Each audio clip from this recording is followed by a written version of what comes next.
Kind of wrap the conversation tonight. She's going to be providing a framework for helping us understand how we've gotten to the place that we've gotten in Arlington around affordability and how housing is the primary driver of that conversation. So without further ado, thank you, Samia, for taking the time to come over here and have a conversation with us. I turn it over to you. Thank you.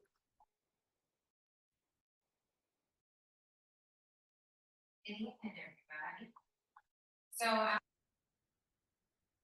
as I know there's going to be a panel discussion and just some things to elevate the thinking around housing and affordability a little bit. And I'm not using any slides. I'm just gonna talk. So the question I was asking myself when Devanji asked me to kind of ground the conversation was, what makes a community affordable? And the technical answer is when a household does not spend more than 30% of their gross income on housing expenses. But I want to expand that a little bit to housing that's available and attainable to everyone, everywhere. When people can choose where and what type of housing they live in, housing choice and options that are equitable, accessible, sustainable. And when housing choices and options provide access to jobs, job opportunities, facilities, services, and amenities. And so from our affordable housing dashboard, which was developed as part of our affordable housing master plan and trying to track some of the metrics, something that was elevated to me that just reminded me of that important link, something that I've always known about housing to be central to pretty much everything that you have access to in life. The thing that stood out to me is that we have on our dashboard, and I'm going to read it. Housing affordability is vital to the social and economic sustainability of our community, providing housing across a wide range of affordability. It supports people at all ages and stages of life, such as young families just starting out, seniors to securely age in place, families with children looking for stability, and employees looking for opportunity and choices. Improves our neighborhoods by promoting stability, diversity, quality of the built environment, and neighborhood aesthetic, and efficient transportation and land use policies, and strengthens our economy by enhancing our market competitiveness, ensuring employers access to workers with better access to jobs near their homes, attracting the best employees, connecting business owners with a stable customer base, and allowing consumers the flexibility to spend less of their income on housing. So, what is the landscape in Arlington today? And then I'm going to go back to how we got there. From a county that was primarily rural in the early 1900s and developed over time to what we see today, is 63% of the population living in the planning corridors, which occupy about 32% of the county's land area. Today, 73% of Arlington's housing units are multifamily apartments and condos, and the 2025 housing unit estimate is 126,540 units.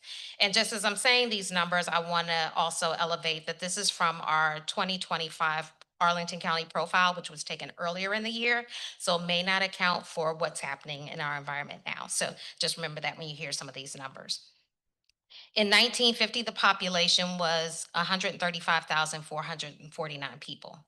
Today, 75 years later, that population is 243,760 people. And it's forecast that by 2050, the population in Arlington will be around 600,000. And that's an increase of 61,200 people over the next 25 years. The average assessed home value in 2024 was 841,000, and the average apartment rent is $2,459 a month. 36% of the units are owner occupied and about 63.6 renter occupied. Committed affordable units in 2025, and that's at 60% of the area median income, total about 11,355, with rent subsidy programs in our FY24 housing choice vouchers at 1535 and housing grants at 1,568. There are an estimated 120,050 households in Arlington, with their average household size at 2.08 and our average family size of 2.97. Approximately 77% of Arlingtonians have a bachelor's degree or higher. 31.3% of Arlingtonians' household income is $200,000 or more. And we want to break that down a little bit more. However, 15.3% are between 150,000 and 190,000, 18.4% between 100,000 and 149,000, 19.4% between 50,000 and 99,000, and 15.6% less than 50,000.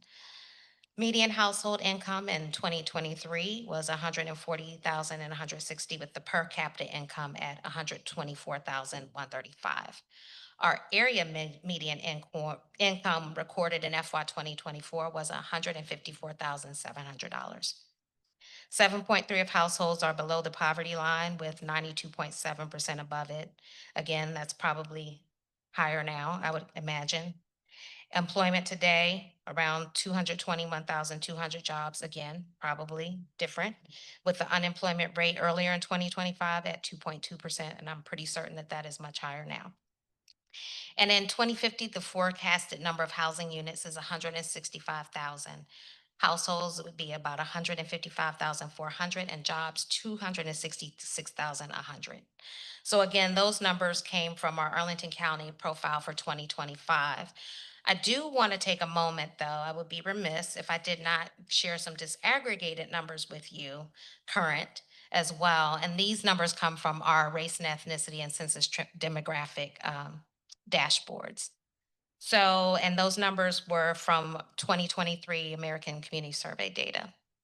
So white households represented about 67% of households in Arlington, but 11% of households who earn less than 50,000. Among white households, high income earners and those making $200,000 or more represent more households than any other income group. So Black, his Latino, people of color disproportionately earn less than $100,000. Black, Latino, and people of color are almost 2 to 4 times as likely as white residents to live below the poverty line. Educational attainment across race and ethnicity, Black, Latino, and persons of color are nearly half as likely to graduate with a bachelor's degree than white residents. And these disparities persist among 22 different indicators on those two dashboards.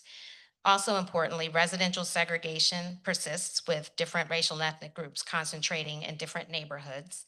As mentioned, about 79% of all land area zoned in Arlington for residential development, and up until 2023 only allowed single-family detached houses as a matter of right. Areas of Arlington zoned primarily for single-family detached housing typically overlap with the census tracts where 70% of the population is white.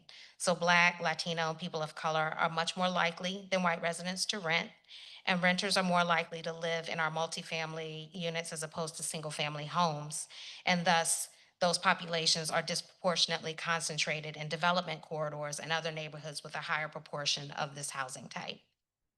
So I wanted to elevate that as well, because we have to understand the history and the legacy of how the communities have developed, been built and maintained over time through land use, zoning, and housing policy. And also to elevate again that not having access to housing or having your housing relegated to a certain location or type of housing impacts access to education, wealth, health, safety, transportation, and how you experience open space and the environment, among other aspects of life. And so needing an address in a certain neighborhood to have access to a certain type of education, which then means you have income and you can generate wealth and participate in the economy and live in certain areas that are deemed safe. So where you live and access and have access to housing or not impacts so much for a person's opportunities in life. And then not only access to decent and safe housing, but everything that together comprises a neighborhood, a community, and a community's economic and social success. So the ability for everyone to thrive. So again, thinking about affordable community. So how do we get here? Housing affordability did not just happen. And if we're honest, there's always been an affordability challenge for some. The community that has developed and evolved today is pretty much grounded in the land use policies and plans from the early 1900s, with amendments over time, of course, but that is the base and the root of what we're dealing with. And if we think about the context, then racialized zoning and land use designed further to establish economic and social stratification. So economic zoning with a racial overlay, and racial discrimination and segregation, while outlawed, the economic zoning remained. And so when you think about that, let's think think about land values lower in some areas, sales prices lower in some areas, jobs and economic means and opportunities lower in certain areas that inhibit upward mobility as well as force outward migration. We have to remember that there were efforts historically to create and maintain homogeneous neighborhoods through social practices like redlining, blockbusting, blacklisting, racialized zoning, exclusionary zoning, spot zoning, restrictive covenants and deeds, mortgage lending practices, and financing, which impacted many neighborhoods throughout the county and the country. And that's the pattern that we see today as the base of what we're building from. So the importance of land use and zoning is not lost on me, certainly, as a tool that was once used to implement policies and government regulations that stratified people based on race and income. And this is that same tool that we need to continue to use to do the reverse, to create policies and strategies in a way that is equitable. So let's think about this context a little bit more. From 1900 to about 1920, the county grew very quickly from being rural to suburban, with predominant development being single family homes and communities around existing or established communities. And some of those were Black African American communities that were already established. The 1930s, our zoning ordinance was adopted, and you saw in the country the same time zoning ordinances being adopted around the country. Even earlier than that, the county, it was 1930. And for us, it codified some current development patterns at that time. Remember again what was happening, the context of that period of time. So we're talking about 1930. So think about the social and economic context that we were in. Between 1950 and 1980, the county approached full build out and creation of single family detached residential subdivisions started to slow. So remember, I said from 1900 to about 1950, there was fast paced growth. A lot of that was single family development throughout the community and subdivisions, but it started to slow around 1950 or so. In 1980, starting to reach that full build out. And the creation of single family detached residential subdivisions also started to slow. Residential development started to take more of a multifamily form. 1961, our general land use plan was first adopted, and it pretty much codified a lot of the policies that were in place through our zoning ordinance in the 1930s, with the primary pattern of development continuing to be single family development. And again, I want you to consider the context at that time. So 1961, segregation, racial and economic stratification still occurring. So the general land use plan was meant to be the primary policy guide for future development in the county. And Arlington was over 90% developed at that time. And so the initial GLUP really focused on conservation of the existing suburban residential character for the county. The 1960s and 70s, we saw condo conversions legalized, and that displaced thousands of renters who were unable to purchase a home. In the 1970s, the metro and transit oriented development then established a newer pattern of development along our corridors of mixed use development and more multifamily. And the board adopted resolutions and implementation guidelines for moderate income housing, adding it to the zoning ordinance. So remember, I said there were multiple amendments over time around housing, but again, that primary pattern of development in most of the county was single family. And now we're starting to build out along the corridors. In 1975, Arlington adopts development and growth goals as a result of the county's long-range county improvement program that was established in 1973. And so the goals were to support the concentration of higher density development in the metro corridors and preservation of lower density residential neighborhoods incorporated into our general land use plan, and use those as a guide for development. Development in the 80s to the early 2000s, growth really focused along the RB, the Roslyn Boston corridor, and now Richmond Highway corridor. We had sector plans, area plans, and incentive zoning regulations adopted and developed to concentrate that higher density residential and mixed use development near our metro stations. And we also adopted form-based code along Columbia Pike. And so the first generations of development through the 90s, and now we're in the second and third stages of generations of redevelopment along those corridors, if you want to think about it in that way from a time perspective. And we've added new planning corridors over time, as well as area plans. To most recently, the Langston Boulevard area plan was adopted. So our housing patterns and housing affordability have really been established and baked into our zoning and land use plans and policies. And that's something that I want that to continue to be something you remember as you go into this conversation. In 2015, we adopted our Affordable Housing Master Plan, which is an element of our comprehensive plan. And we have, like I mentioned, I read some statistics from our Affordable Housing Dashboard to really track our progress over time on many of those. And it's Affordable Housing Month. So we have now an updated housing needs analysis. And we're also working on a report, a 10-year report on our Affordable Housing Master Plan. And we also have our implementation framework. And you may know that we review the Affordable Housing Master Plan every 5 years. So we have made some progress, and there is more to do. Housing affordability is a regional issue, it's a national issue, as we know. Much of it stemming from the historical context of most cities and communities around the country. So I know Arlington is not unique in that, but nuanced, of course, definitely. Establishing land use and planning based in that era and racial and again economic legacy is the base that we have now. So strategies need to really be comprehensive, consider all land use and zoning tools plus community and all partners, government, private, and community. I also wanted to lift up our Housing Arlington launched in 2019, again, an effort to increase housing supply and preserve and increase housing affordability by focusing on land use tools, financials tools, institutional partnerships, homeownership study, our affordable housing master plan review, and county employee housing. And we have several tools that we've developed over time to continue to do all of those things. And the last thing I want to leave you with is in the conversation in the panel tonight to think about equitable development when we talk about housing affordability. And when I say that, it's making space and making room for neighbors while continuing to support and ensure those who are here can remain and those who want to come can, and that it's more about choice and option. And then consider land use and zoning policy and regulations as that tool to be able to effectuate community affordability. So, housing, where it can be placed, in what forms, and what are the processes by which it gets developed and for whom. And then see the community that we want to see in terms of affordability. So we have to visualize what does that look like when we're talking about what does that mean. And affordability is really a lot about supply as well. So again, range of choices, options, and types needed.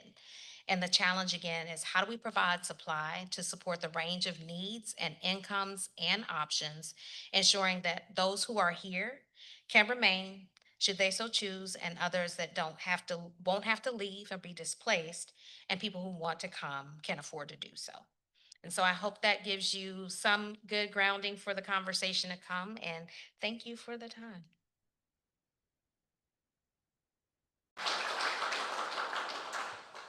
Wow, right? Wow.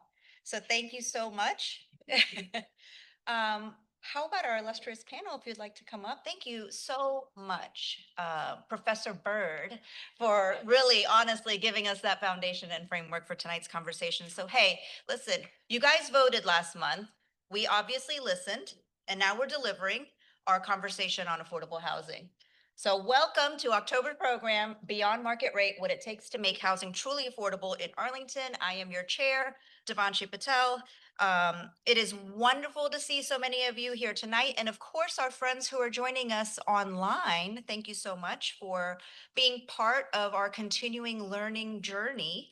Heartfelt thank you to our board, our sponsors, our program partners. Thank you very much for all of your generosity of time, resources, expertise. That's what helps us keep these important community conversations going. And a special shout out to two of our outgoing board members, Hannah Dannenfelser, as well as Jay Miranda. Thank you so much for your time, attention, contribution, thought partnership, friendship, and everything that you have lent to Advance Arlington. So for more than 70 years, our Advance Arlington has been the go-to space for the big issues facing our community. In fact, as our illustrious immediate former past chair, Jean Broyhill unearthed for us, this conversation on affordable housing has been one of our first conversations. So over 71 years, we've been having a conversation about affordable housing. For Advance Arlington, our guiding principles continue to remain conversation, not confrontation, education, not advocacy, partnership, not partisanship. So as we are having this conversation, we understand that it is our responsibility for providing a neutral, trusted space where neighbors can learn, engage, and shape the future of Arlington together. And so, again, as a reminder, last month we explored a conversation on ranked choice voting. So, thank you for being a part of that. We looked at how it works, what it means for civic participation in our community. And then tonight we're going to be turning to housing affordability. And again, thank you for, Samia, for laying that groundwork for us. Before I move on, last month we did not have those, I guess they call them grip cards on ranked choice voting. We do have those available for you tonight. So as you are voting in anticipation of November's election, if you've not early voted yet and you're ready to do so, there is some educational information about ranked choice voting. So as Samia has mentioned, affordable housing is a term that we hear a lot in Arlington, but it's one that is really misunderstood oftentimes. And so today we're going to unpack what it really means, how it is actually defined and created, and its impact on the health and vibrancy of our community. So our illustrious panel is going to bring together the full ecosystem of housing in Arlington and educating us on policy, philanthropy, and of course, lived experience. We're so excited to be able to bring that to you. Our goal this evening is not to agree on every solution that is presented, but to understand the challenges and explore all the possibilities together. And so again, as I reminded you last month, think of Advance Arlington as our community classroom. Your questions and reflections are always welcome. And please, please make sure that you are joining the conversation this evening. So now on behalf of the board, it is my pleasure to introduce our expert panel who bring expertise from every corner on this issue. Brian Merriquin, who is sitting in the wrong seat. No, I'm just kidding.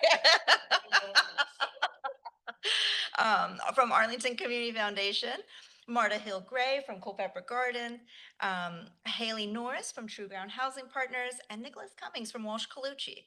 So everybody, please get comfortable, get ready. We're getting ready to dive in. Are you guys ready? Okay, here we go. All right. So, okay, Haley, if you want to sit right next to me, let's go. First question. So here's the thing. We are looking for a sponsor for microphones because this is our perennial program problem. Okay, so I have to turn off my mic before you turn on yours. And then if we continue to not do well with that, I'll just start moving the mic back and forth. Okay, so no pressure. So let's start at the beginning. We're going to be laying the foundation on affordable housing. Haley, explain to us, what does affordable housing actually mean? How is affordability determined in Arlington?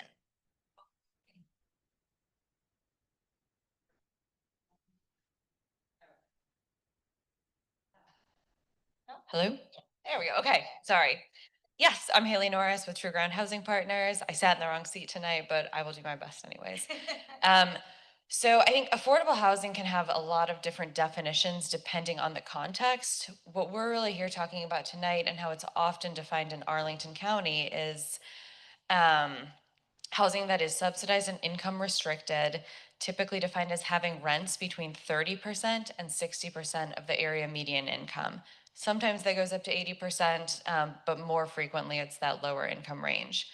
So this has already come up tonight. As of 2025, the area median income in Arlington County for a family of 4 is about $155,000. So to put in context who this affordable housing is really targeting and who is living in it, 30% to 60% of the area median income is a range between $46,000 and $93,000 a year for a family of 4. So by and large, these households who are living in True Grounds communities, they're working families. We have some seniors as well, but that's an income range where you have a job and you're bringing income into the household. The target behind these rent limits is that no one is paying more than 30% of their income on housing or housing related costs. So that's kind of the definition we're looking at for affordable housing here in Arlington. And I did just want to share also for some context, the rent range for an affordable unit in those income bands would be, for a 1-bedroom, those would be households paying between $800 and $1,700 a month for that income range. For a 3-bedroom, that could be as low as $1,100 or about $2,400 between that 30 and 60% AMI range. So as we've heard, that is below the median for any apartment here in Arlington County.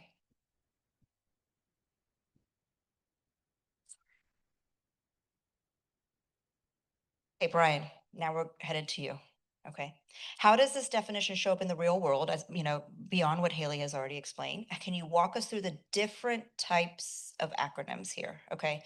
So, we are acronym soup here in Arlington. We love an acronym. We cannot stay away from it. So, market rate affordability, also known as MARCs, committed affordable, also known as CAFs, and deeply affordable. So who is each type designed to serve? And can you help us kind of understand how this shows?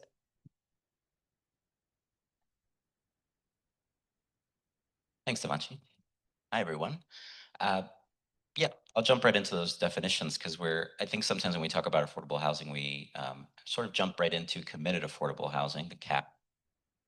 And so that's definition because that is a major component of how we create more affordable housing, how we protect affordability in Arlington. The most fundamental.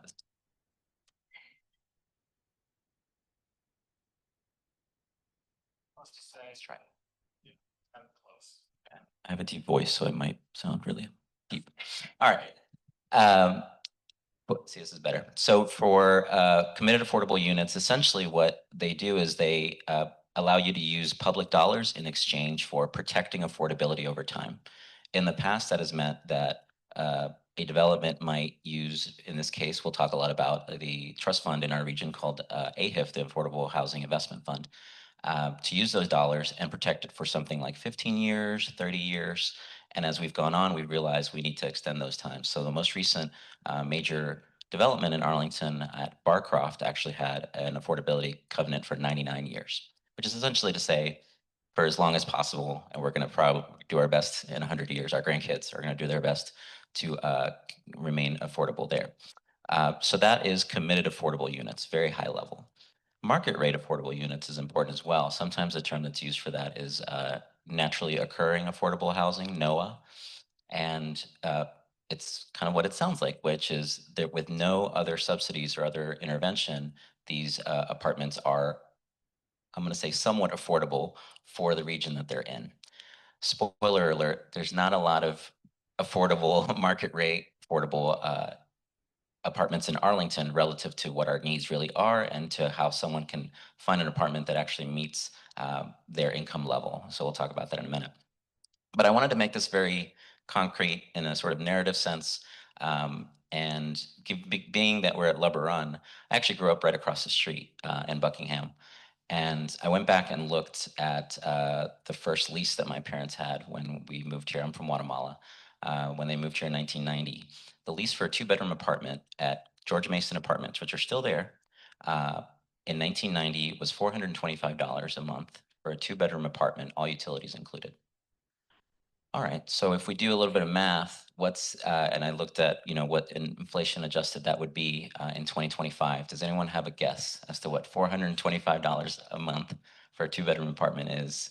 What's $425 in 2025 dollars from 1990?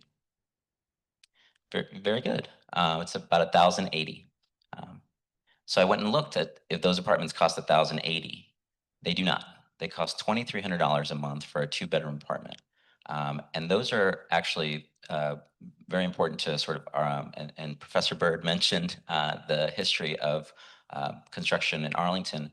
Those are actually part of the post-World War II housing boom, where we have a lot of these garden-style red brick, construction, no elevators, usually 2 or 3 stories. So those are one of those types of apartments. So basically considered sort of on the low end of amenities and quality, frankly, at this point in Arlington. Those are $2,300 a month for a two-bedroom apartment. So it already starts to give you a sense of the difficulty you'll have. And that's for a two-bedroom apartment, you mentioned 1 bedroom and 2 bedroom. If you're a family of 4 earning $48,000 a year, you're going to need 2 bedrooms. And people end up having to make other arrangements, whether it's renting with multiple people, renting a room to get to that affordability. So we can talk about all of that. The last thing I'll mention is what's happened in our marks and CAFs ever since the year 2000. So since 2000, there was about 20,000 marks in Arlington County. Again, those market rate affordable units. And I didn't want to have slides tonight just to keep us moving a little bit. But basically what happened on the chart is that they went like this. They declined to the lowest point was in 2017 at about a little under 3,000 market rate units in Arlington. So 20,000 to 3,000 in that period. Committed affordable units, the response was people were realizing we needed to do something. A big kicking off point, I would say, in the year 2000, and we can go before then, but something that was troubling that was happening at the end of the 90s was the Arna Valley development and how much market rate affordable units were lost in Arna Valley. So CAF started to go up in the year 2000 from about 3,000 in 2000 to over the same period where it went down for market rate affordables, it went up to about 7,000 units of committed affordable units. So there has been a response. We'll talk more about it tonight. But I wanted to, in sort of putting a final point on your question of what these units are, what the definitions are, what the acronyms mean, is to say that affordable housing is broader than just saying finding housing that doesn't just leave you rent burdened. That's the 30% of your income definition.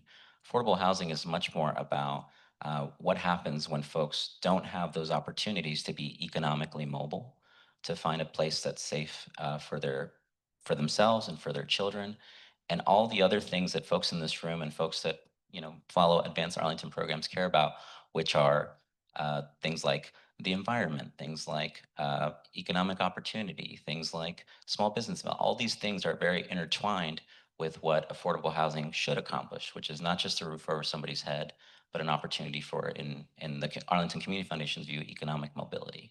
So I hope we can speak broadly about housing, affordable housing in that sense, and sort of get away from, later I'll talk a little bit about what I think some of the stigmas are that come up with affordable housing. But deeply affordable gets at that specific idea of meeting people where they're at, especially at the 30% AMI level, because there are more than 10,000 households in Arlington County that are at that 30% AMI.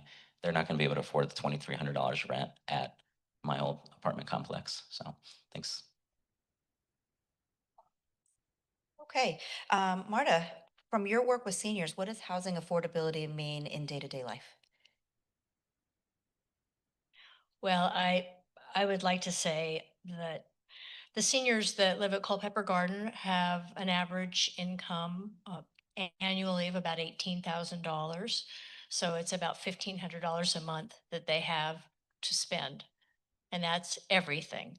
So what we find is at the end of the month, many of them are dealing with the $50 they have. And do they put that towards food, medicine, or transportation? So most of them are living close to the wire. The average monthly rent that they pay with the subsidy is about $479 out of pocket. And so we find, and that's not everyone, but that's most. The ethnicity reflection is a little bit different than Arlington. We're about 50% white and about 50% people of color, immigrants, refugees, many, many languages spoken. And I think one of the things we're proudest of is that people come in and they say, wow, I didn't expect it to look like this. I didn't expect it to be like this. And I think the stigma of affordable or low income housing, especially when you compound that with seniors, tends to carry an idea that people have that it should be different than what we present at Culpeper Gardens. So I do find it difficult at times because I know that many of my residents are struggling. We have a lot of mental health issues. And so that becomes problematic. I want to make sure they get the medical care they need. So it's not just housing. It's, are they eating enough? Their SNAP benefits are being taken away. How are we going to work on that with them? They forget to eat and then they come to the front desk at 7 o'clock and say, I'm hungry and the kitchen's closed. What are we doing? These are the issues that we're dealing with our senior housing. It's the human aspect of it and building out from just the finances to making sure they get the care they need, the food they need, the attention they need. And thankfully, Arlington County does a good job with that. We have free dental care thanks to the Fenwick Foundation. So my residents, who many of whom haven't had their teeth cleaned in 30 years, now get their cavities done. They're very fussy about it now too. I hasten to add, but There are a lot of things to be proud of, and we are a unique model. There are not many places like Culpeper Garden nationally. So Nick, I'm going to turn to you in terms of development. What are some of the biggest challenges? What are when you're advising clients, how are you advising them on affordability? And what are some of the misconceptions that maybe the community or even your clients might have around affordability? Thank you. Well, affordable can mean so many different things, especially once we get into the place where we're just sort of advocating in public for projects and stuff, right?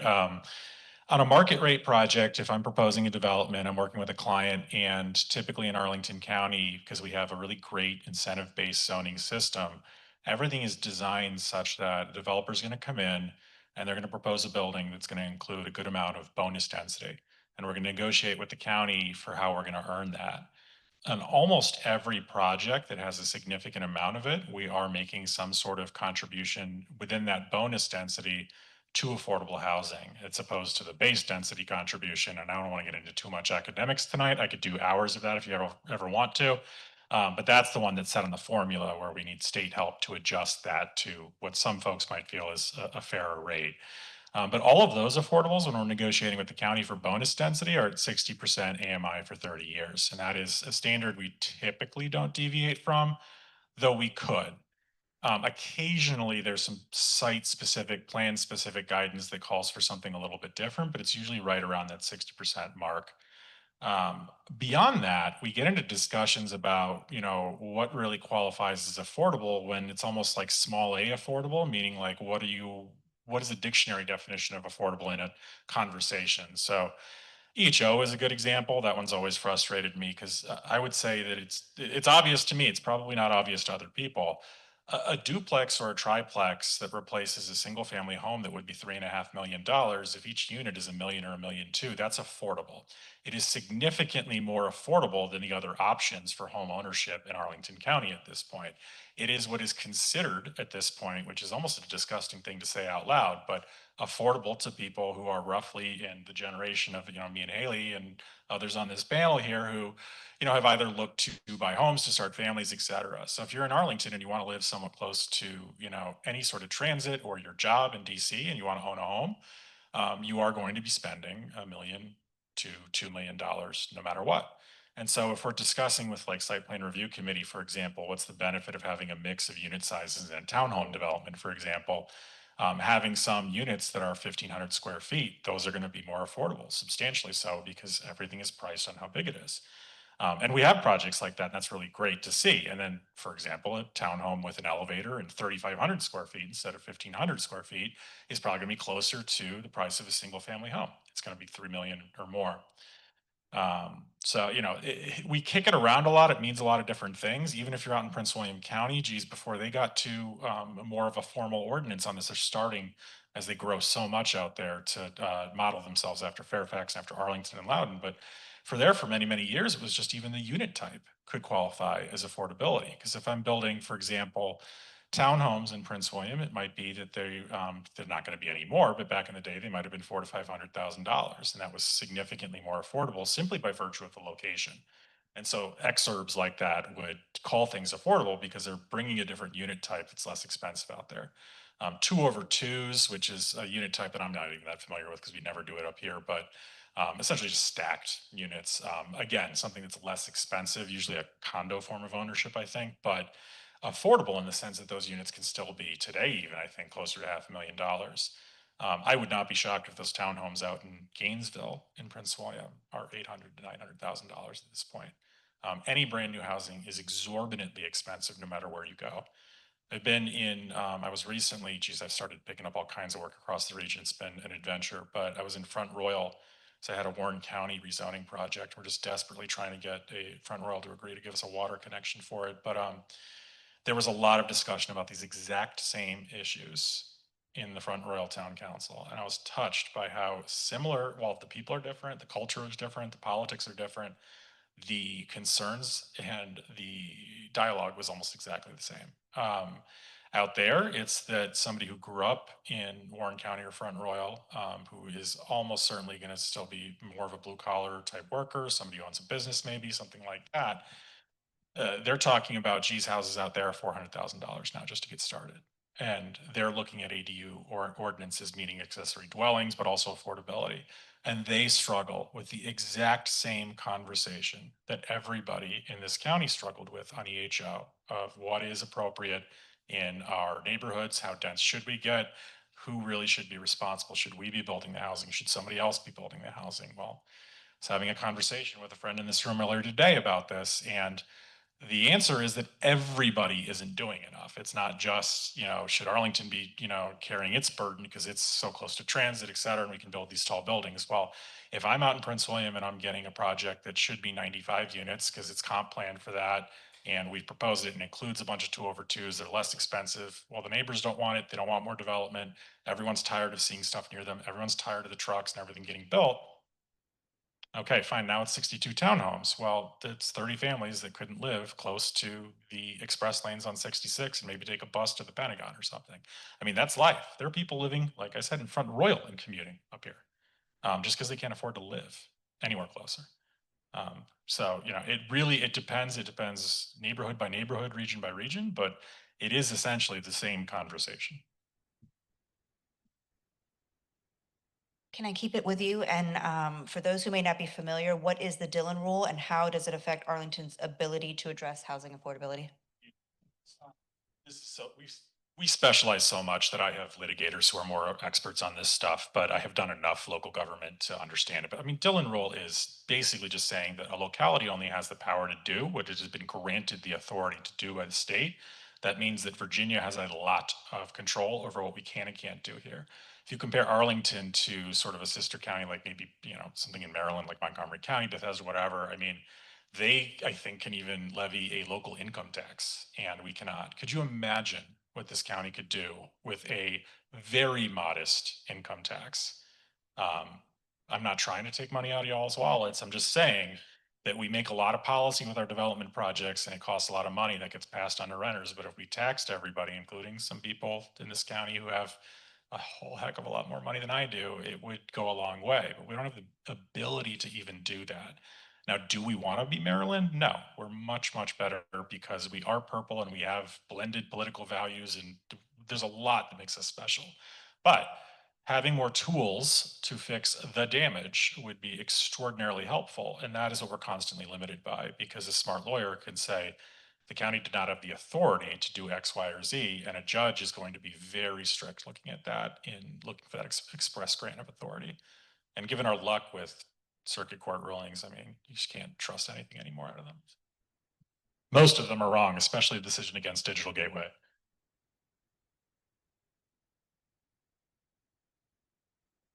The views of Nick may are only attributed to him. Haley, we heard from Samia earlier about the Affordable Housing Master Plan and how it guides the county's priorities and actions for creating and preserving affordable housing. So what are the key goals and strategies residents should know about? What should we elevate to this community conversation?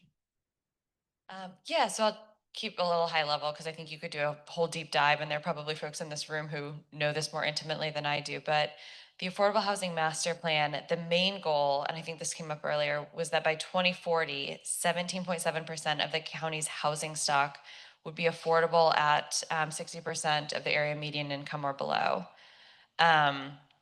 Other goals in the Affordable Housing Master Plan that are worth noting are the preservation of existing affordable housing, which we've also spoken about, so preventing the loss of naturally occurring affordable housing, the duration of housing affordability. Can we make that, traditionally 30 years was kind of an affordability term that was common. We've moved it now through funding sources to like 75 or 99 years, which is hugely impactful because those units don't turn back to market so quickly.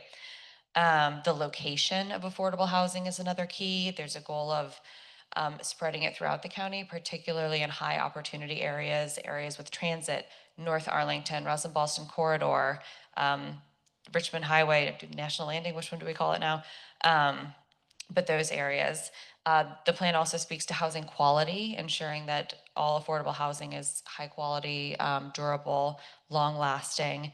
It speaks to accessibility, it speaks to green building, affirmatively furthering fair housing.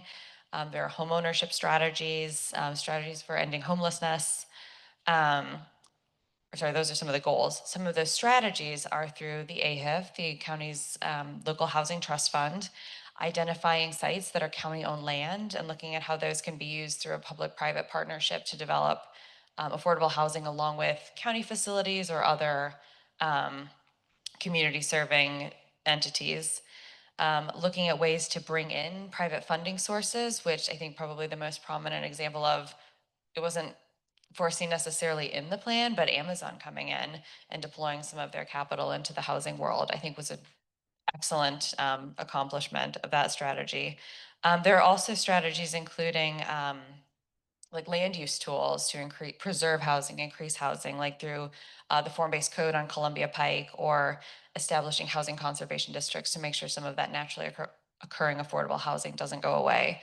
So it's hard to keep it high level when there's so many different tools in there, but those are some of the goals. So I guess I'll end by saying, from the affordable development perspective, which is kind of where I'm coming from, we are looking at every opportunity that comes up that we may be speaking to county staff about or looking for some funding for. How is that helping meet these goals? Not just by providing affordable housing, but achieving more accessibility or green building, or putting it in a location where maybe there hasn't been housing built in many, many years.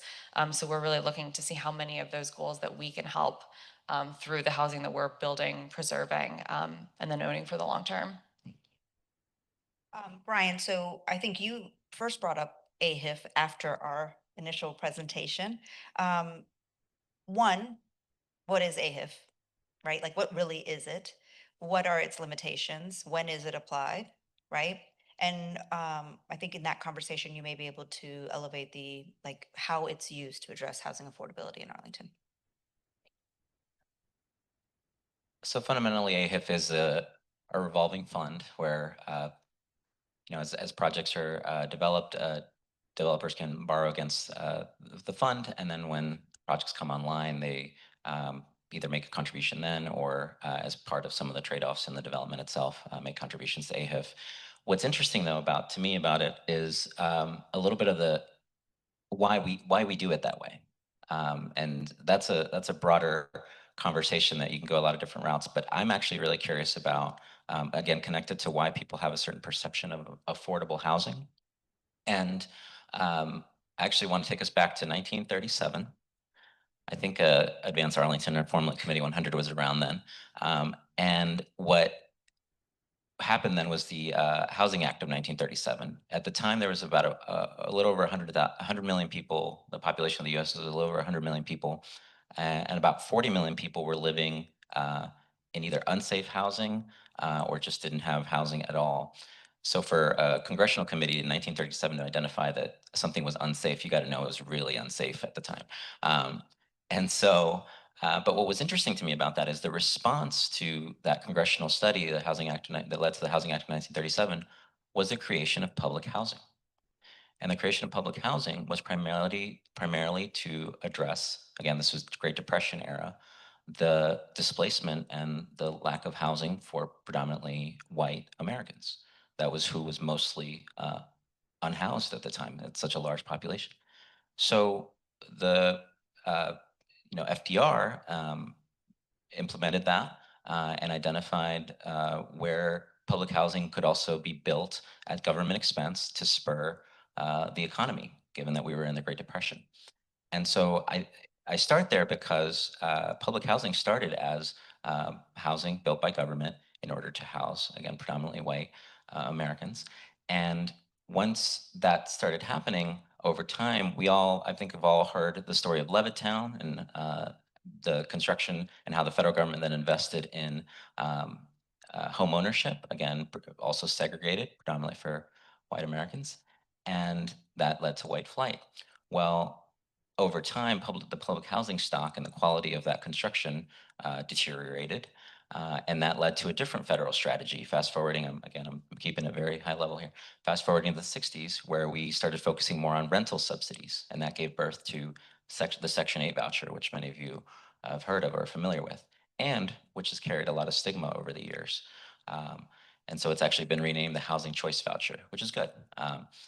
And So as we've gone and done these things, they've always been intertwined with how people react to perceptions of this housing, the quality of the housing itself, where the federal government decided to place, priorities and investments, who benefited from those investments, and that led us to a different strategy in the '80s, which was the low-income housing tax credit, LIHTC.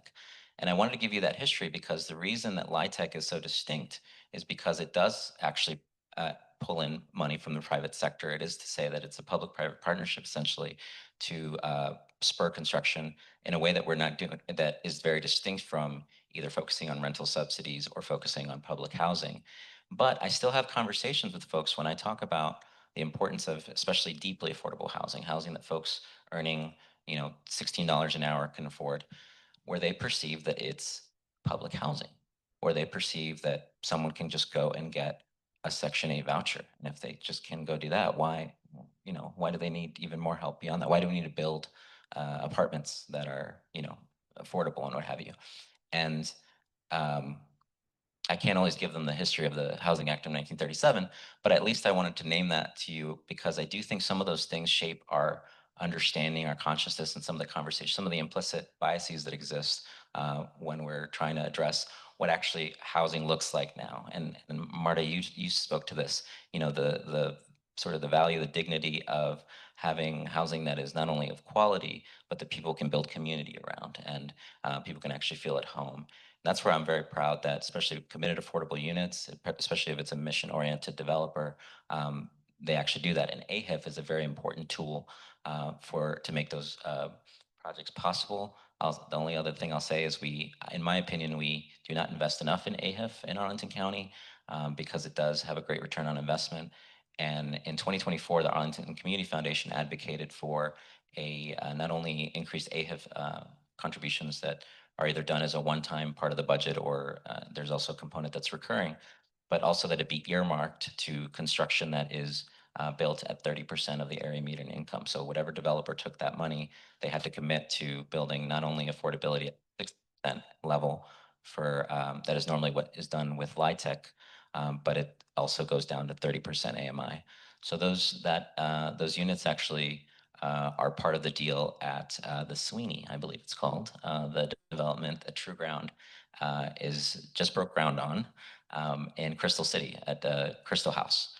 So there are more units at 30% AMI at the Sweeney in Crystal House in Crystal City because Arlington County made that investment at the 30% AMI to say AHIF should go down to that level, given that we know the amount of need that exists at that level. So AHIF is a very important tool to accomplish these goals. So we're going to start going into more of a lightning round. Thank you for that. More of a lightning round because we do want to get to audience questions. This is a very interesting and confusing topic. So let me ask you though, Marta, and I want to ask all of you actually, where do you see the gaps or unmet needs in the affordable housing landscape, in our housing landscape? Let me start with you. Yes. Well, I'm all about my seniors, so I'm just going to say that we really have a deficit. We have a long waiting list. I'm on the board of Leading Age Virginia, and it's all nonprofit senior housing. And I'm the one person sitting on the board with affordable housing. So these are places where you spend $25,000 a month and you give them $1 million and it's not your only million when you move in. And so it's a very different conversation, those folks, than my folks. I just really, and I'm telling the folks at Leading Age, we had a board meeting today online, and I said, this isn't going to stop. But a lot of those communities will say, well, we're not going to put up an independent, a building for affordable housing because our other clients wouldn't like it. They just wouldn't like it. And if they're paying 25,000 each a month for their whatever they're doing, there is the stigma that we just don't want them on the property. And I've talked to people in Richmond, Williamsburg. It's just extraordinary. But it's not going away. So what are we going to do about it? We're on 4.2 acres in Arlington. And I get calls from developers all the time that would love to buy Culpeper Garden and take those 4.2 acres. Thank you. but we are starting to really look at a master plan. And as much as I love my trees and as much as I love my gardens, I'm sure in 40 years, when some of us will be dust in the wind, there will be buildings there. And we want to be thoughtful about that. And we want to monetize to the best we can the sustainability of Culpeper Garden and get the most value so that we can take care of the aging population and fulfill our mission for generations to come. So that would be my comment, is that it's pervasive. In Virginia, there aren't a lot of places. I mean, Arlington, we're very fortunate here, but in other parts of Virginia, there just aren't places for people to live. Now, mind you, they would think that my residents are flush compared to how some folks live in other parts of Virginia, but that's not saying much. And so it's a disgrace in my opinion, but I think we're very fortunate here. We have an obligation to do the right thing, but I see the landscape for the entire state and there's a lot of work to do. I'm going to ask Brian and Nick this question. Help us understand this. And Nick, I'm going to start with you. There's lots of conversation. Don't talk for too long though, because we have to get to audience questions. He's a lawyer. So here's the thing. There's lots of conversation. Our dear friend Eric Berkey is here as well, from previously served on the Housing Commission, now on Planning Commission, where affordable housing is constantly a point of conversation. And the question becomes, why are developers not themselves creating committed affordable housing units at less than 60% AMI? So quickly, and I know it can be done because Ann did it on Monday night, but quickly explain why, why that's not happening. Yeah, it just comes down to money. So if I'm a developer and I'm proposing a building, I need to estimate what rents are going to be, that I'm going to collect out of my building over X number of years. That's got to cover the cost of building and getting the dang thing approved and paying everybody involved. That even includes paying investors who, are putting up, in many cases, tens of millions, if not hundreds of millions of dollars in equity. They expect a return on their investment, and that return has to beat safe places to put your money. And so probably everyone in this room is familiar with something like a treasury bond or something like that that gets a virtually guaranteed return at a certain percentage. If that return is like 5% or something, I have to be giving my investors back more than that. So that's just part of it, right? Everybody's got to be paid, including where you get the money. People do, make good livings doing this, but they're not necessarily, stealing from anybody.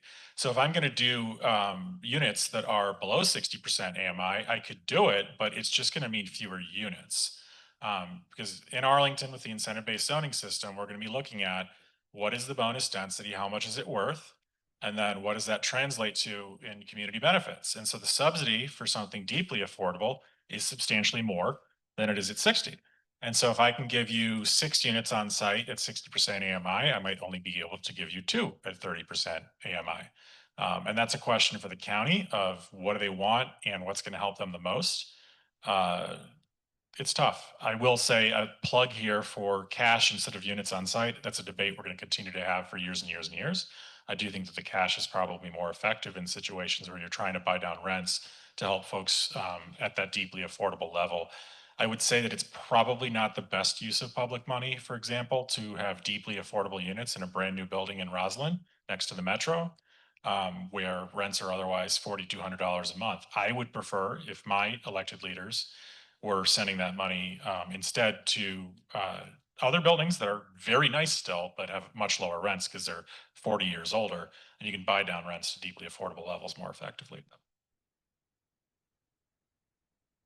Sure. Yeah, and very briefly, I think if it comes down to money, it also comes down to political will. What are we willing to say about where people can afford to live? I may or may not agree with what Nick just said about building in Roslyn, but more importantly, it's about recognizing that right now our alignment between inventory and supply is very misaligned at the 30% AMI level in particular.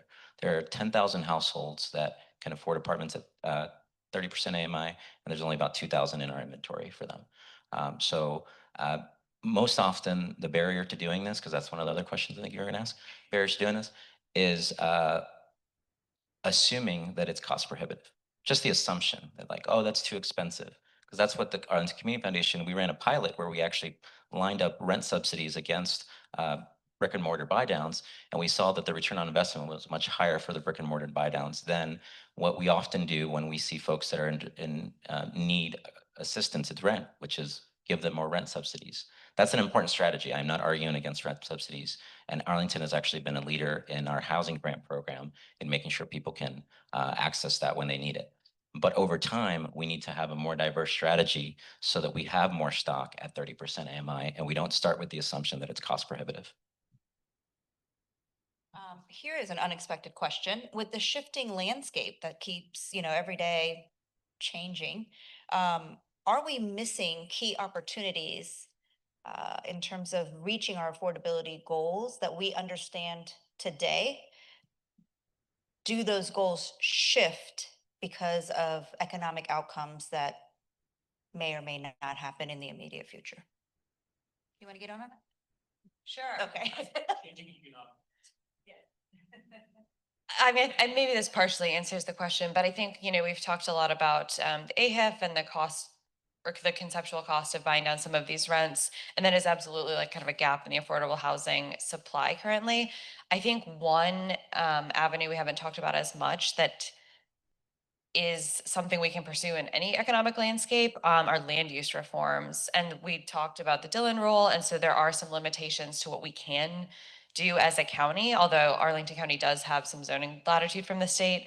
But at least at the state level, there have been some movements to try to change state laws to remove regulations, to remove barriers, to ensure more certainty and streamlined ability to develop housing. So what's that's going to do is deliver housing faster. It's going to make it cost less. And it's going to make it less risky for people trying to bring affordable housing online. There have been a couple of bills introduced in Virginia. They have not yet been successful here. This passed in California called YIGBY bills.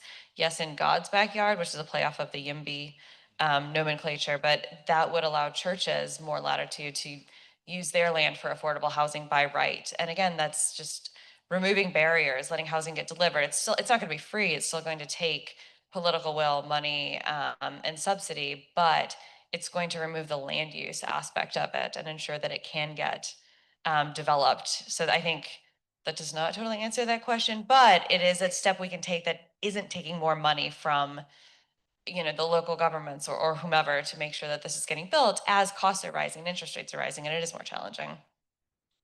Let's take whoever. I'll keep this quick. So one plug for something. There's things that we could do to help right now with this situation that don't require, additional taxes, new sources of revenue, et cetera.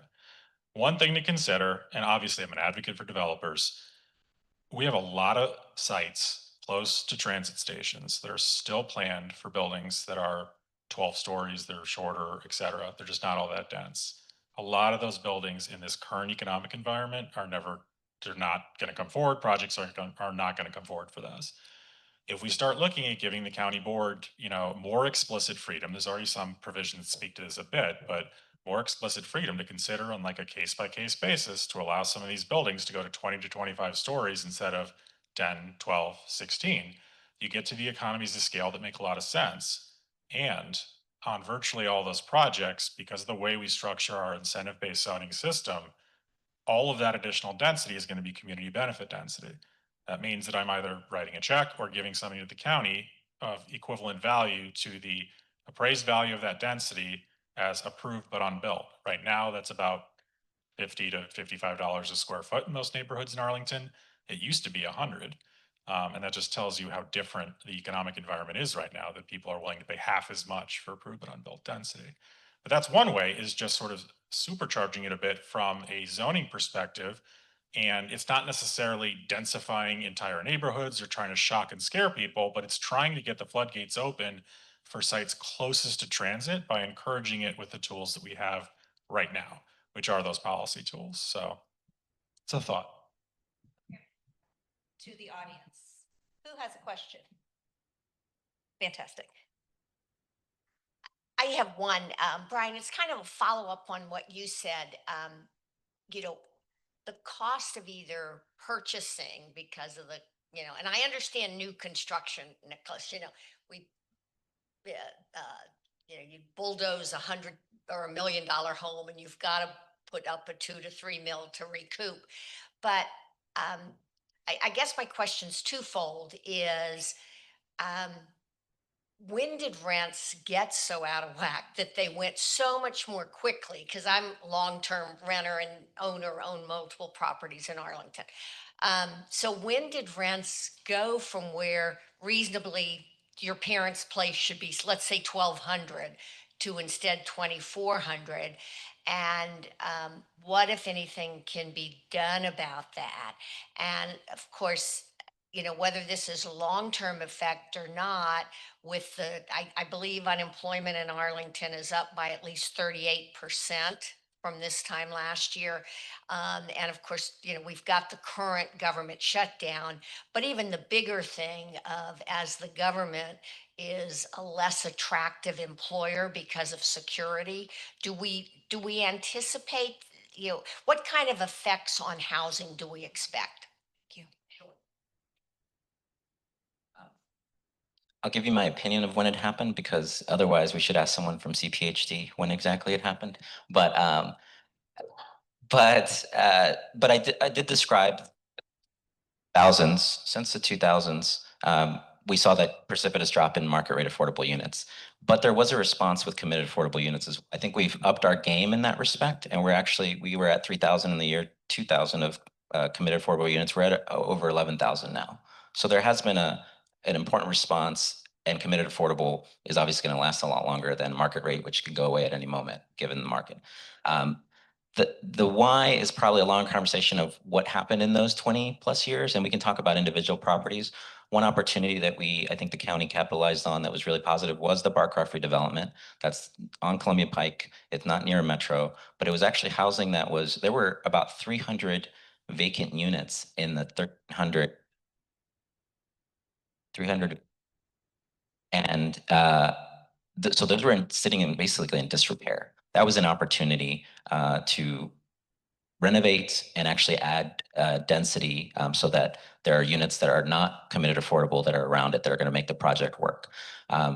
That's a good example to your point about opportunities that are throughout the county, because I think that matters. And to your response about to your question about rents and what's happening in the employment market, I think there's going to be a lot more pressure on eviction prevention dollars in Arlington County. There's going to be a lot more pressure on housing grants. Housing grants are what it's essentially modeled after Section 8. It allows people to pay about a third of their rent, what the market rate would be. And if they can't even pay that third, we're going to be in trouble, because then eviction prevention can't make up the gap. So that's where I think a diverse portfolio of having maybe somebody in a 30% unit that was at that level to begin with, where they weren't using eviction prevention or a housing grant, is important. And that's why over time, building deeply affordable units is a priority at the Arlington Community Foundation. Yep. Oh, hello, works, thanks. No, very interesting discussion presentations. I really learned a lot. Main thing I took away, I think, is from one of the early presenters said, it's kind of impossible to end up with either committed affordable housing or even deeply affordable housing in Arlington unless there's cross-subsidization. And you quoted a lot from the Arlington profile. It seems like we have enough housing supply in general here, because there's 126,000 housing units in Arlington in 2025, about 120,700 people. So we got more housing units than people. So the question is how to supply these affordable ones. So I kind of an inside baseball question I hope you can help me with. When you make use of the bonus density to put in either affordable or deeply affordable, and I kind of liked your idea of maybe using your money differently, but does that raise the rents in the rest of the building to do that subsidization? Yes, but that is inevitably, that's fine. Yes, thank you. Yes, I mean, everything that adds cost to a project is ultimately going to be borne by rent, but it's not as direct of a correlation where I can tell you that now I've got to charge this much more. It's just that the rents have to cover everything that, cost money to put in there, and that includes any of the on-site units. A good anecdote to help explain that is like, when I talk to the appraisers who appraise bonus density, for example, I was talking with them about how, well, in this tranche of density, I've got to do some set aside affordables. So how do we factor that into whatever all of this is worth, et cetera? I mean, as an appraiser, if you look at it, this is what the guy told me, is you essentially zero it out. The affordable unit is not really worth anything because it's not producing enough income to, help with the operations of the building. So yes, it does add to it, but it's so commonplace that it's almost part of um, what everybody's assuming. It's certainly baked into what we assume. Um, One way to look at it too is that the land cost is probably more affected by the density that you can actually get from the county in base. And then if I'm paying the county for my bonus density, for my community benefit density, it's really like I'm buying that from the county.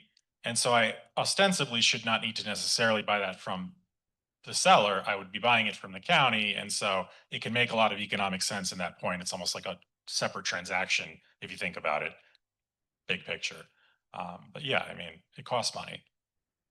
Nothing comes from the sky. There's nothing free. It either has to come from the federal government, the state government, the local government, all of you as taxpayers through the local government, or from the developers themselves, or from the rent. And we're just not in an environment right now where it's like, oh, the investor's going to have to take a 10% return instead of 8%. They're just going to take a haircut. We're in an environment now where the project just doesn't happen because they take their money somewhere else. So. Also, Nick, talk about the point around we have enough housing stock. So a healthy vacancy rate at a building is 5%. That means people are moving in and moving out, and then my rent is set at the right temperature, so to speak, so that people, coming in and out, there's traffic through the building. I'm renting at the right amount. If there's too much vacancy, I need to lower rents. We absolutely have a shortage of supply. I think the simplest way to answer the question about what happened to that unit, and this is an oversimplification, is that for 30 years we didn't build enough housing. So we don't have enough. And when you don't have enough of something, it usually gets more expensive. Yes. A healthy vacancy rate for an individual building, I think, is usually about 5% in the market rate world. I don't know off the top of my head. The data that I would pull from immediately off the top of my head to try to convince you that we are in the midst of a housing crisis is that rents continue to increase 7 to 8%, which is well over the national average. Arlington remains one of the only submarkets where folks in the business will tell you they're still buying buildings. We're still building in this environment when we can make it happen. It is very difficult to do, and we're assuming some sky high rents to justify it. But you still see a couple projects moving forward because we can assume safely that rent is going to continue to grow at obscene rates. I mean, we're at a point where in a brand new luxury building, folks are paying $4,200 for a one bedroom apartment. I lived in Crystal House 2 for a summer, and I think on a 3-month lease this was in like 2010, I was paying $2,000 a month. On a 1 year there, they would have given it to me for $1,600 a month. Can you imagine that? These are big units too. This is before they renovated that extensively, but it looked like a palace to me when I was 23. And so for $1,600 a month, I mean, that's like free now. I mean, Jesus. Yeah.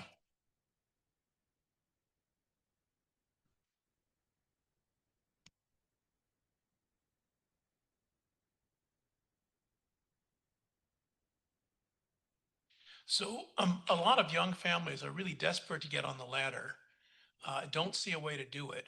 One of the words I have not heard this evening so far, I think, is condominium. Why are condominiums not happening and providing an entry step for younger families?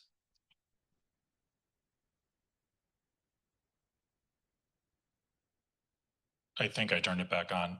Please raise your hands. I don't want to talk the entire time, but it's a legal question, really. My understanding from everybody that I talk to in the business is that condos are very, very difficult because distinct from sale of a home, when reps and warranties and whatnot, like the liability of the seller to the buyer merges with the deed, you're really done at closing with sale of a fee simple product like a townhome or a house. With condo, you have legal liability much longer. And there have been some famous lawsuits that, famous in the local legal community, but there have been a lot of painful lawsuits that condo developers have gone through. And so there are some developers who say they'll never touch it. Others still will. It doesn't mean that no one's going to do it, but they also need to be small buildings for that reason because you don't want to take on a huge amount of risk. If I did a condo right now, the size of the Belvedere, I wouldn't be able to get it financed, I think. And I say I'm the lawyer. There's developers who do this and smarter people than me who finance these things, but generally speaking, that's what I've heard.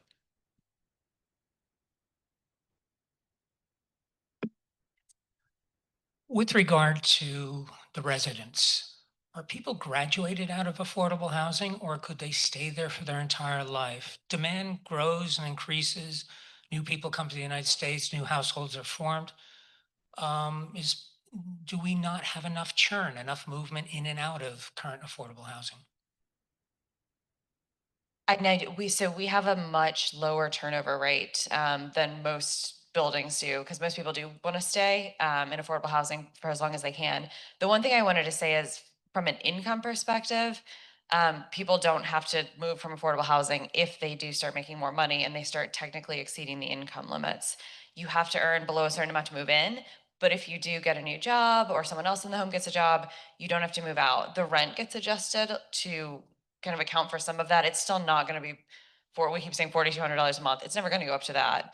But it would get adjusted up a little bit better. But people don't have to leave because they start earning more money, which I think is a good thing because that's kind of a disincentive in that way. I mean, I think the reasons people move from affordable housing are similar to why we move from any place, moving closer to family, moving closer to a job, or other reasons like that. But people can choose to stay, and they often do. We have residents in our communities who have been there for decades because it's home, and because it's not going to get sold to someone who's going to flip it and raise the rents dramatically. So I think that at least partially answers that. And if someone else has more, please. Hand the mic here, and then we'll have one more question. I think, Michael, you had a question. Okay, I'll make this brief. Eric Berkey. So Virginia has an affordable housing trust fund now that is funded, I believe. Thinking about things the state can do, other than the faith in housing bill that Haley already mentioned, are there other things on the state level, this is for anybody, that could be helpful, make it easier to provide affordable housing?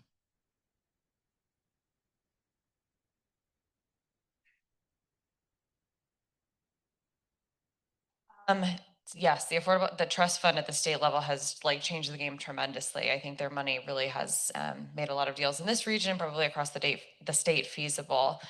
Some of the other advocacy pushes I know at the state level are for some vouchers, some pilot programs that would give households living income wage. That's right. So some of the tenant-based things are also under discussion, not just straight funding for housing. I mean, we had a source, there's still a little bit left, but it won't continue on forever, called High E, that was through the agreement with the utility companies where they were paying in to really promote green building. So that's something that is a finite source at this point, but could in theory come back in the future. So I think those are a couple of at least the financing side options. I think the state housing tax credit did come back this year. They're working on the regs for that, which will be helpful. That gets a little bit more tax credit proceeds into the projects if they're able to win those. So please do. Yeah. We're headed for a little bit of pain with the, little bit as an understatement, with the expiration of the Affordable Care Act subsidies, with changes to Medicaid, with SNAP. For that, you can come to next month's program, I believe, and Vance Arlington is going to talk about those. But I bring them up because it's really going to affect household budgets. And so at the most recent emergency committee meeting that the state has convened to talk about these federal changes, there was more discussion about eviction prevention at the state level. Arlington County has a eviction prevention program. It limits folks to $3,000 a year. We talked about the rents that we were discussing, that's about a month and a half of rent. And so, but there's trade-offs to long-term eviction prevention, and we learned some of that in the pandemic when folks are just unable to pay in the long run and they stay in apartments. There are real trade-offs to that as well. But I think the state is going to have to really consider and step up in that respect because localities, Arlington actually does more than most, but localities are really going to struggle in responding to the eviction crisis that I think is coming. Michael has yielded his question. So this is our last question for the Thank you very much. Quick question about building small houses on small pieces of land. A few years ago, Arlington was studying this idea, but it ultimately didn't make it into the missing middle idea. But basically, we have a lot of very small pieces of land in Arlington that currently you can't get a building permit for. Is there any good reason we are not building small houses on small pieces of land? Thank you.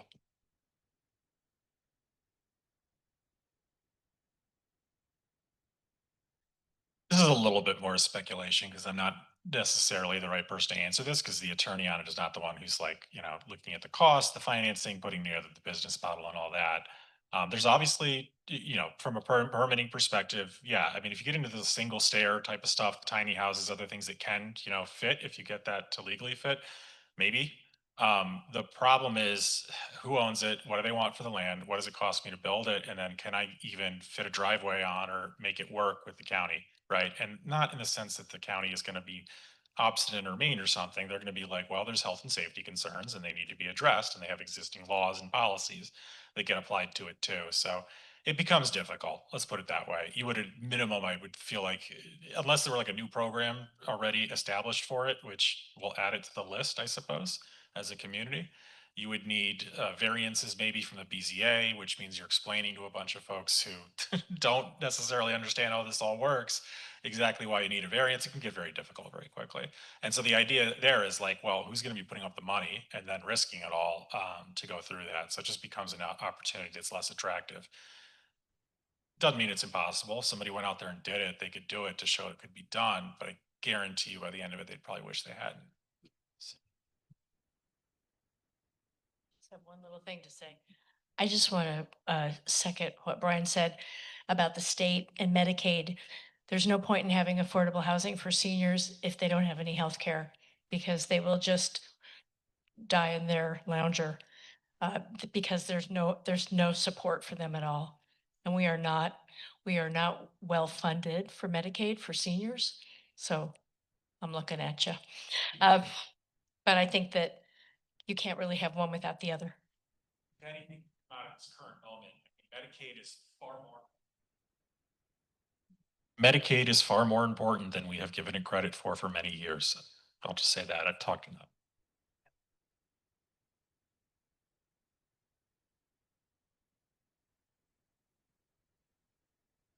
Okay, so please join me in thanking our expert panel. Thank you, Brian, Marta, Haley, Nicholas, Samia. Thank you very much for joining us this evening, providing so much information. Thank you again to our board, our sponsors, our members, our program partners, for your contributions to our organization and our programming. Again, Jean Broyhill is here. She is a co-chair of development. She would love to receive your check for microphones because obviously I'm getting a lot of steps every month. So would be much appreciated. But most importantly, I want to thank all of you for tuning in, for your curiosity, your questions, your participation. Thank you so much for coming tonight. The conversation actually does continue on November 12th, and we will be exploring the impact of Medicaid and SNAP cuts in Arlington. So great conversation coming. They've unintentionally previewed it for us. So I hope you will join us again on November 12th. Quick note. So we have our RCV program, and I'm now coming in for Chris, but if we can go to the next slide. The next one with the questions. Yes, thank you. So we had our RCV program in September.